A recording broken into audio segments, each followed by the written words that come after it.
Hello, ಎಲ್ಲರಿಗೂ ನಮಸ್ಕಾರ. ಇದು ಡಾಕ್ಟರ್ ಅಬ್ರಾಮ್ ಜೋಸಫ್, ಮನಿ ಮ್ಯಾಟ್ರಸ್. ಇವತ್ತು ಮನಿ ಮ್ಯಾಟ್ರಸ್ನ 3ನೇ ಭಾಗವನ್ನು ನಾವು ಅಧ್ಯಯನ ಮಾಡಲಿದ್ದೇವೆ.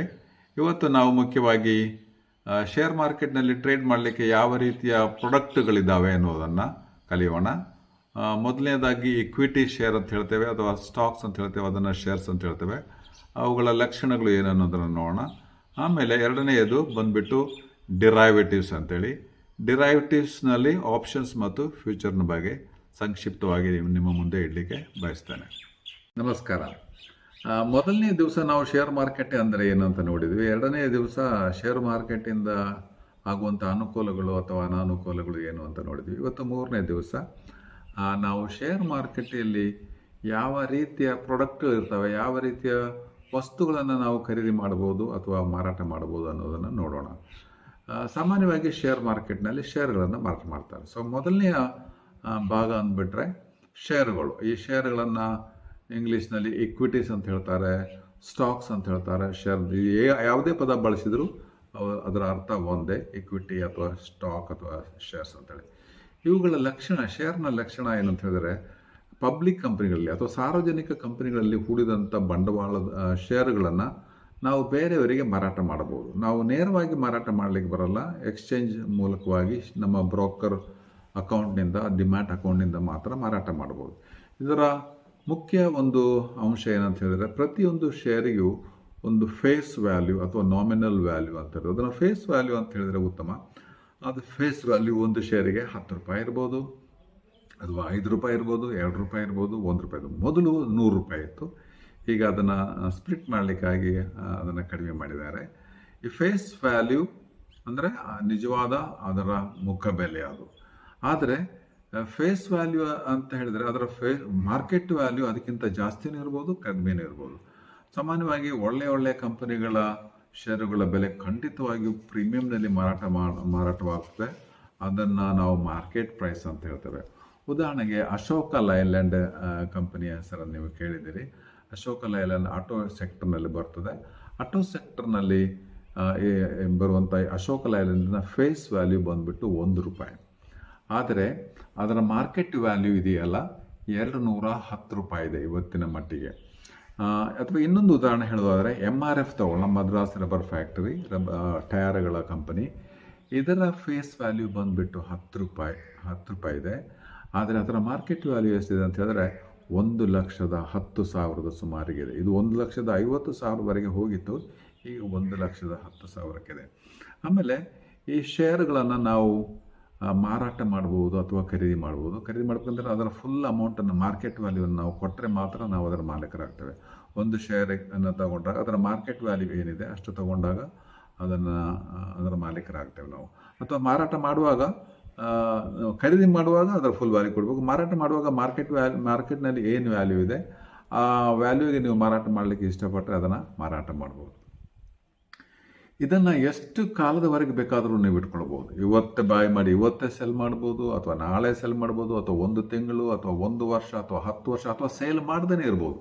ಇದು ನಿಮ್ಮ ಪ್ರಾಪರ್ಟಿ ಇದ್ದ ಹಾಗಿರುತ್ತೆ. ಅದರ ಬೆಲೆ ಜಾಸ್ತಿ ಆಗ್ತಾ ಹೋದಾಗೆ ನೀವು ಅದರ ಲಾಭವನ್ನು ಪಡೆಯುವಂಥದ್ದು. ಬಟ್ ಮಾರಾಟ ಮಾಡಿಬಿಟ್ರೆ ನಿಮಗೆ ಅದು ಲಾಭದ ಜೊತೆಗೆ ಬಂದುಬಿಡ್ತದೆ. ಸೊ ಸಾಮಾನ್ಯವಾಗಿ ರಿಟೈರ್ ಆದಂಥವರು ಅಥವಾ ದೀರ್ಘಕಾಲಕ್ಕೆ ಹೂಡಿಕೆ ಮಾಡುವಂಥವ್ರು ಶೇರ್ಗಳಲ್ಲಿ ತಮ್ಮ ಹಣವನ್ನು ಇನ್ವೆಸ್ಟ್ ಮಾಡ್ತಾರೆ. ನೀವು ಈಗಾಗಲೇ ಬಹಳ ಕೇಳಿರ್ಬೋದು, ಇನ್ಫೋಸಿಸ್ನಲ್ಲಿ 1,000 ಹಾಕಿದರೆ ಇಷ್ಟ ಆಗ್ತಿತ್ತು ಅನ್ನೋಂಥ ಲೆಕ್ಕಾಚಾರ ಬಹಳ ಇದೆ. ಅದು ನಿಜ ತಾನೇ, ಆದರೆ ನಿಜನೇ. ಲಾಂಗ್ ಟರ್ಮ್ನಲ್ಲಿ ನೀವು ಇಡಬೇಕಾಗಿರ್ತದೆ. ಮತ್ತು ನೀವು ಒಳ್ಳೆಯ ಕಂಪನಿಯಿಂದ ಗ್ರೇಟ್ ಕಂಪನಿ ಯಾವುದು ಅಂತ ಕಂಡು ಹಿಡಿದು ಅದರಲ್ಲಿ ಇನ್ವೆಸ್ಟ್ ಮಾಡಿದರೆ ಖಂಡಿತವಾಗಿಯೂ ನೀವು ಇಮ್ಯಾಜಿನೇಷನ್ ಮಾಡಲಿಕ್ಕೆ ಸಾಧ್ಯವಿಲ್ಲದಷ್ಟು ದುಡ್ಡನ್ನು ಫ್ಯೂಚರ್ನಲ್ಲಿ ಮಾಡ್ಬೋದು. ಯಾಕಂದರೆ ಪ್ರತಿ ವರ್ಷ ಸುಮಾರು 15-20% CAGR ಅಂತ ಹೇಳಿದ್ರೆ, ಕಂಪೌಂಡೆಡ್ ಆ್ಯನ್ಯುವಲ್ ಗ್ರೋತ್ ಪ್ರಕಾರ ಹಾಗೆ 18-20 ಸಿಕ್ಕರೆ ಸುಮಾರು 3 ವರ್ಷದಲ್ಲಿ 4 ವರ್ಷದಲ್ಲೆಲ್ಲ ನಿಮ್ಮ ಅಮೌಂಟು ಡಬಲ್ ಆಗುತ್ತೆ. ಆಮೇಲೆ ನೀವು ಶೇರನ್ನು ತಗೊಂಡಾಗ ನೀವು ಆ ಕಂಪನಿಯ ಓನರ್ ಆಗ್ತೀರಿ, ಪಾರ್ಷಿಯಲಿ ಓನರ್ ಆಗಿ. ನೀವು 100 ಶೇರ್ ತೊಗೊಂಡ್ರು ನೀವು ಅದರ ಪಾರ್ಷಿಯಲ್ ಓನರ್ ಆಗಿ, ಪ್ರಪೋರ್ಷನೇಟ್ ಆಗಿ ಓನರ್ಶಿಪ್ ಆಗುತ್ತೆ. So 5 share, 10 share, 100 share, 200 share ನಿಮ್ಮ ಕೆಪಾಸಿಟಿ, ಅಥವಾ 1000 ಶೇರು ತೊಗೊಳ್ಬೋದು ನಿಮ್ಮ ಕೆಪಾಸಿಟಿ ಮೇಲೆ. ಅದು ಶೇರ್ ಎಷ್ಟಿರ್ತದೆ ಅಂದರೆ ಅದು ಕೋಟಿಗಟ್ಟಲೆ ಶೇರುಗಳು ಇರ್ತವೆ. 8 ಕೋಟಿ ಶೇರುಗಳು, 10 ಕೋಟಿ ಶೇರುಗಳು, ಅವುಗಳ ಲೆಕ್ಕಾಚಾರ ಬೇರೆ. ನಾವು ಸ್ಮಾಲ್ ಇನ್ವೆಸ್ಟರ್ಸ್ ರಿಟೇಲರ್ ಆಗಿ ನಮ್ಮ ಕಡೆ ಎಷ್ಟು ಸಾಧ್ಯ ಆಗ್ತದೆ ಅಷ್ಟು ಇನ್ವೆಸ್ಟ್ ಮಾಡೋಣ. ಓಕೆ, ಅದು ಅದರ ಇದು. ಆಮೇಲೆ ನೀವು ಒಳ್ಳೆಯ ಕಂಪನಿಯ ಶೇರ್ಗಳನ್ನ ಅಥವಾ ಗ್ರೇಟ್ ಕಂಪನಿಯ ಶೇರ್ಗಳನ್ನ ತಗೊಂಡ್ರೆ ಇನ್ನೊಂದು ಗ್ರೇಟ್ ಅಡ್ವಾಂಟೇಜ್ ಏನಂದರೆ ನಿಮಗೆ ಪ್ರತಿ ವರ್ಷ ಅಥವಾ ಪ್ರತಿ 3 ತಿಂಗಳಿಗೊಮ್ಮೆ ಡಿವಿಡೆಂಡ್ ಸಿಗ್ತದೆ.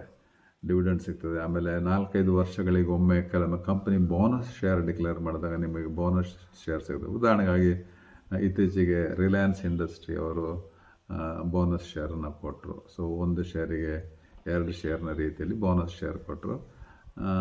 ಅಂದರೆ ನಿಮ್ಮ ಶೇರ್ಗಳು ಡಬಲ್ ಆಗ್ತಾ ಹೋಗ್ತವೆ. ಆದರೆ ಮಾರ್ಕೆಟ್ ವ್ಯಾಲ್ಯೂ ಕಡಿಮೆ ಆಗ್ತದೆ. ಅವಾಗ 1 ಶೇರಿಗೆ ನೀವು ಮೊದಲು 2,000 ರೂಪಾಯಿ ಇದ್ದರೆ ಬೋನಸ್ ಶೇರ್ ಕೊಟ್ಟಾಗ 2 ಶೇರ್ ಕೊಟ್ಟರೆ ಒಂದೊಂದು ಶೇರ್ನ ಬೆಲೆ ಅದರ ಅರ್ಧ, ಮೊದಲು ಎಷ್ಟಿತ್ತು ಅದರ ಅರ್ಧ ಆಗುತ್ತೆ. ಓಕೆ, ಇದು ಇಕ್ವಿಟಿ ಶೇರ್ನ ಬಗ್ಗೆ ಇರುವಂಥ ವಿಚಾರ. ಎರಡನೇದು ಏನಂತ ಹೇಳಿದ್ರೆ ಡಿರೈವೇಟಿವ್ಸ್ ಅಂತೇಳಿ. ಡಿರೈವೇಟಿವ್ಸ್ ಅಂದರೆ ಈ ಮೂಲ ಶೇರ್ಗಳಿಂದ ಡಿರೈವ್ ಆದಂಥದ್ದು ಅಥವಾ ಅಂಡರ್ಲೈಯಿಂಗ್ ಅಸೆಟ್ ಯಾವುದಿದೆ ಅದರ ಮೂಲಕವಾಗಿ ಉತ್ಪತ್ತಿ ಆದಂಥ ಪ್ರಾಡಕ್ಟನ್ನು ನಾವು ಡಿರೈವೇಟಿವ್ಸ್ ಅಂತ ಹೇಳ್ತೇವೆ. ಡಿರೈವೇಟಿವ್ಸ್ನಲ್ಲಿ 2 ಥರ ಇದ್ದಾವೆ. ಒಂದು ಬಂದುಬಿಟ್ಟು ಆಪ್ಷನ್, ಇನ್ನೊಂದು ಫ್ಯೂಚರ್ ಅಂತೇಳಿ. ಈ ಡಿರೈವೇಟಿವ್ ಅಂದರೆ ಏನಂದರೆ ಒಂದು ಸಿಂಪಲ್ ಆದಂಥ ಉದಾಹರಣೆ, ನಾವು ಹಾಲು ತಗೋತೇವೆ ಅಲ್ವಾ, ಹಾಲಿನಿಂದ ಮೊಸರು ಮಾಡ್ತೇವೆ, ಮಜ್ಜಿಗೆ ಮಾಡ್ತೇವೆ, ತುಪ್ಪ ಮಾಡ್ತೇವೆ, ಬೆಣ್ಣೆ ಮಾಡ್ತೇವೆ, ತುಪ್ಪ ಮಾಡ್ತೇವೆ. ಈ ಮಜ್ಜಿಗೆ, ಮೊಸರು, ತುಪ್ಪ, ಬೆಣ್ಣೆ ಎಲ್ಲ ಏನಂದರೆ ಡಿರೈವೇಟಿವ್. ಹಾಲಿನ ಬೆಲೆ ಎಷ್ಟಿದೆ ಅದರ ಪ್ರಮಾಣದಲ್ಲಿ ಎಷ್ಟು ಪ್ರಮಾಣದಲ್ಲಿ ಇವಾಗುತ್ತೆ ಆ ರೀತಿಯಾಗಿ ಅದರ ಬೆಲೆ ಜಾಸ್ತಿ ಆಗುತ್ತಾ ಹೋಗುತ್ತೆ. ಹಾಗೆ ಶೇರ್ಗಳಲ್ಲಿ ನಾವು ಆಪ್ಷನ್ ಟ್ರೇಡಿಂಗ್ ಮಾಡಿದಾಗ ಶೇರ್ಗಳ ಬೆಲೆ ಕಡಿಮೆ ಆದಾಗ ನಮ್ಮ ಡಿರೈವೇಟಿವ್ಸ್ನ ಬೆಲೆ ಕಡಿಮೆ ಆಗ್ತದೆ. ಆಮೇಲೆ ಶೇರ್ನ ಬೆಲೆ ಹೆಚ್ಚಾದಾಗ ಡಿರೈವೇಟಿವ್ಸ್ನ ಬೆಲೆ ಹೆಚ್ಚಾಗುತ್ತೆ. ಇಲ್ಲಿ 2 ತರಹದ ಡಿರೈವೇಟಿವ್ಸ್. ಮೊದಲು ಬಂದುಬಿಟ್ಟು ಆಪ್ಷನ್ನಲ್ಲಿ ಪುನಃ 2 ಥರ ಇದೆ. ಒಂದು ಕಾಲ್ ಆಪ್ಷನ್, ಇನ್ನೊಂದು ಪುಟ್ ಆಪ್ಷನ್.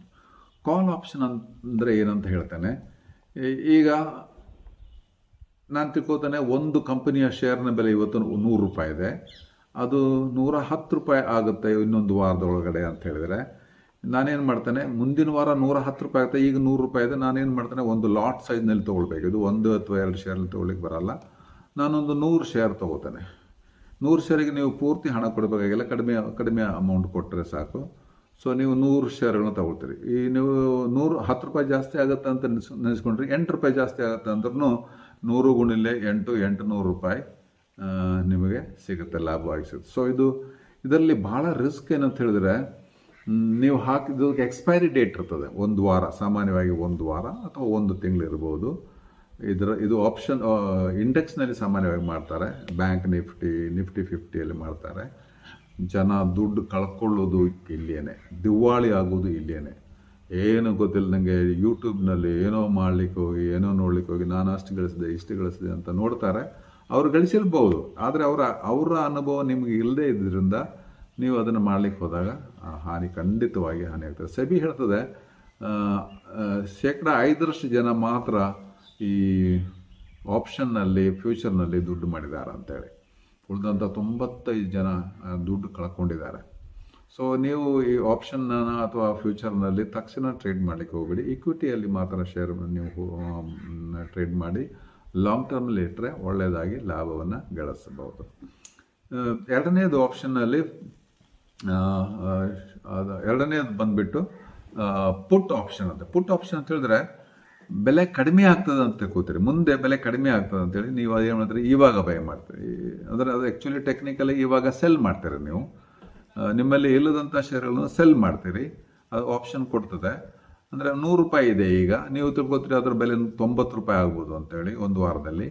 ಸೊ 100 ರೂಪಾಯಿಗೆ ನೀವು ಅದನ್ನು ಮೊದಲು ಮಾರಾಟ ಮಾಡ್ತೀರಿ, ಆಮೇಲೆ 90 ರೂಪಾಯಿ, ಅದು 91 ರೂಪಾಯಿ ಇದ್ದಾಗಲೂ ನೀವು ಅದನ್ನು ಬೈ ಮಾಡ್ತೀರಿ. ಹೀಗೆ ನಿಮಗೆ ಬಂದಂಥ ಮಾರ್ಜಿನನ್ನು ಲಾಭ ಅಂತ ತಗೊಳ್ಬೋದು. ಅದರ ನೀವು ಯೋಚನೆ ಮಾಡಿದ ವಿರುದ್ಧ ದಿಕ್ಕಿನಲ್ಲಿ ಆಗಿಬಿಟ್ರೆ ಅದು ನಿಮ್ಮ ದುಡ್ಡೆಲ್ಲ ಕಳ್ಬೋದು. ಸೊ ಇಲ್ಲಿ ಆಪ್ಷನ್ನಲ್ಲಿ ಅದು ಕಾಲ್ ಇರ್ಬೋದು, ಪುಟ್ ಇರ್ಬೋದು. ನೀವು ಹಾಕಿದಂಥ ಬಂಡವಾಳ, ಹಾಕಿದಂಥ ಹಣ 0 ಆಗುವಂಥ ಚಾನ್ಸ್ ಬಹಳ ಇದೆ. ಸೊ ಹಾಗಾಗಿ ಇದರಲ್ಲಿ ಟ್ರೇಡ್ ಮಾಡುವಾಗ ಬಹಳ ಅನುಭವ ಹೊಂದಿದ ಮಾತ್ರ ಟ್ರೇಡ್ ಮಾಡಬೇಕು. ಇನ್ನೊಂದು ಬಂದ್ಬಿಟ್ಟು ಫ್ಯೂಚರ್. ಇದು ಸ್ಟಾಕ್ನಲ್ಲಿ ಸುಮಾರು 250 ಶೇರ್ಗಳಲ್ಲಿ, ಸ್ಟಾಕ್ಗಳಲ್ಲಿ ನೀವು ಫ್ಯೂಚರ್ಸನ್ನು ಬೈ ಮಾಡ್ಬೋದು, ಸೆಲ್ ಮಾಡ್ಬೋದು. ಇದಕ್ಕೆ ಸಾಮಾನ್ಯವಾಗಿ 1 ತಿಂಗಳ ಅವಧಿ ಇರ್ತದೆ. ಫಾರ್ ಎಕ್ಸಾಂಪಲ್ ಈಗ ಏಪ್ರಿಲ್ ತಿಂಗಳು ನೀವಾಗ ಈ ತಿಂಗಳ ಕೊನೆಯೊಳಗೆ ಇನ್ಫೋಸಿಸ್ ಕಂಪನಿಯ ಶೇರ್ನ ಬೆಲೆ 1,600 ಆಗುತ್ತೆ. ಇವತ್ತು 1,500 ಸುಮಾರು ಇದೆ ಅಂತ ತಿಳ್ಕೊಳ್ಳೋಣ. 1,600 ಆಗುತ್ತೆ ಅಂತ ಹೇಳಿದ್ರೆ ನೀವೇನು ಮಾಡ್ಬೋದು, ಫ್ಯೂಚರನ್ನು ಬಾಯ್ ಮಾಡ್ಬೋದು. ಬಟ್ ಲಾಟ್ ಸೈಜ್ನಲ್ಲಿ ಇಲ್ಲಿ ನೀವೇನಂತ ಹೇಳಿದ್ರೆ ಪೂರ್ತಿ ಅಮೌಂಟ್ ಕೊಡಬೇಕಾಗಿಲ್ಲ. ಆದರೆ ಅದರ ಬೆಲೆ ಜಾಸ್ತಿ ಆದರೆ ಪ್ರಾಫಿಟ್ ಸಿಗುತ್ತೆ, ಬೆಲೆ ಕಡಿಮೆ ಆದರೆ ಎಷ್ಟು ಕಡಿಮೆ ಆಯಿತು ಅಷ್ಟು ಮಾತ್ರ ನಿಮಗೆ ಲಾಸ್ ಆಗುತ್ತೆ. ಬಟ್ ಇದಕ್ಕೆ ಬಹಳ ಬಂಡವಾಳ ಬೇಕು. ಕನಿಷ್ಠ 1 ರಿಂದ 2 ಲಕ್ಷ ರೂಪಾಯಿ ಆದರೂ ನೀವು ಫ್ಯೂಚರ್ನಲ್ಲಿ ಮಾಡಲಿಕ್ಕೆ ಬೇಕು. ಆಪ್ಷನಲ್ಲಿ ಮಾಡಲಿಕ್ಕೆ ಒಂದು ಕನಿಷ್ಠ 5 ರಿಂದ 10 ಸಾವಿರ ರೂಪಾಯಿ ಇದ್ದರೆ ಸಾಕು.